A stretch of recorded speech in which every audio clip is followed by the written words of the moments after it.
कोकण म्हटलं की आपल्याला आठवतात ती म्हणजे माडाची झाडा, पोफळी, फणसाचे गरे, निळोसाप दर्यो आणि ताजे ताजे मासे. कोकणातल्या कोकणी लोकांचा मेन जेवण म्हणजे भात आणि मासे.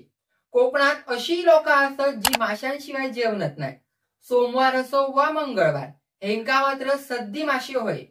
श्रावण मार्गशीर्ष तर सोडाच, पण गणपतीचे 5 दिवस पण हे कसे बसे माशांशिवाय रवतात. पण सांजेक मात्र माशांवर बरोच ताव मारतात, या खरा असा. आणि तुमका पट्टाला पण जर तुमका कोकणातल्या अशा एका गावात नेऊन सोडला, थंय कोणच मासे खाणत नाही, तर तुमका विश्वास बसात काय? होय, या खरा असा. कोकणात असो एक गाव असा, थंय कोणच मासे खाणत नाही. ऐकूया या मासे न खाणाऱ्या गावाची कथा. नमस्कार, मी टायटस फर्नांडिस आणि तुम्ही बघता आहात कोकणी गॉसिप. कोकण म्हणजे दर्यो आणि मासे या समीकरण तसा जुना असा. कोकणातल्या दर्यात आणि देगेच्या खाडीत माशांची रेलचेल आमका कायम बघूक मिळता. पण कोकण किनारपट्टी वयल्या एका गावात एक अख्खीच्या अख्खी वाडी असा. थोडे वर्षानुवर्षे लोक शाकाहाराचा पालन करतात, म्हणजे कोणच मासे खाणत नाही. ही गजाल तशी मनाक न पटणारी, पण या खरा असा. रत्नागिरी जिल्ह्यात दापोली तालुक्यात कांगवई गावातल्या गवळवाडीन ह्यो अनोखो आदर्श लोकांसमोर ठेवलेलो असा.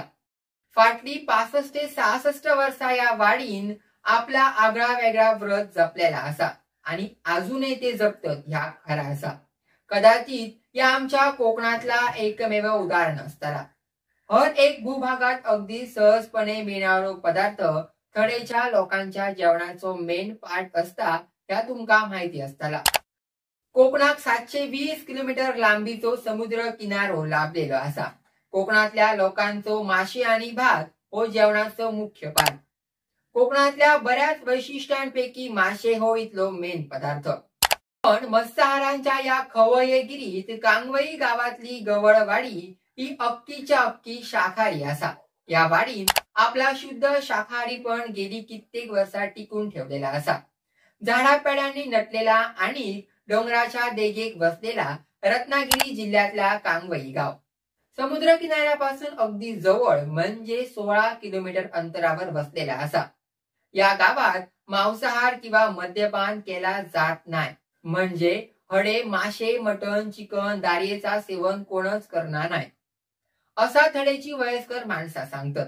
कोकणातल्या बाकीच्या गावांसारखी गवळवाडीतही तरुण मंडळी कामा धंद्या निमित्तान मुंबई सारख्या मोठ्या शहरात असत, पण शाकाहाराचो वसो कटाक्षान पाळतात, ह्या त्यांचा विशेष.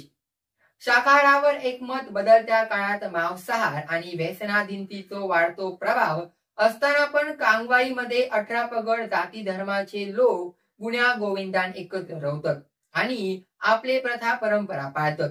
पण तेच वांगडा शाकाहाराची परंपरा गेली कित्येक वर्षा पाळतात, ह्या हडेचा विशेष असा. अलग अलग रुचीची माणसा या गावात नांदतात, पण शाकाहारावर त्यांचा मात्र एकच मत असा. श्री चक्रधर स्वामींच्या विचारांचो प्रभाव या गावावर असा, असे थैचा गावकरी लोक सांगतात.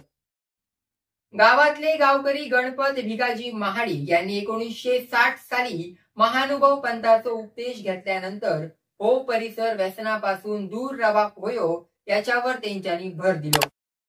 त्यांच्यानी मुंबईच्या प्रभादेवीतल्या श्री गीता पाठशाळेचे संचालक बाळकृष्ण म्हस्के यांच्या मार्गदर्शनात गावकऱ्यांका जगण्याची खरी दिशा दाखवली. गावातल्या हर एका माणसार श्री चक्रधर स्वामींच्या विचारांचो प्रभाव आमका अजूनही कायम बघूक मिळता.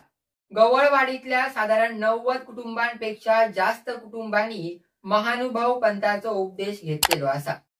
गावात 25 मे 1976 या दिवशी महानुभव श्री कृष्णाच्या मंदिराची स्थापना करण्यात आली. दरवर्षी 13 व 14 मे या दिवशी मंदिराचा वार्षिकोत्सव गेली अनेक वर्षा मोठ्या उत्साहात साजरा केला जाता. तसाच महानुभव पंथाचे परमेश्वर अवतार असलेले श्री कृष्ण, श्री दत्तात्रेय प्रभू, श्री चक्रपाणी महाराज, श्री गोविंद प्रभू आणि श्री चक्रधर स्वामी या 5 अवतारांची जयंती गावात धूमधडाक्यात साजरी केली जाता.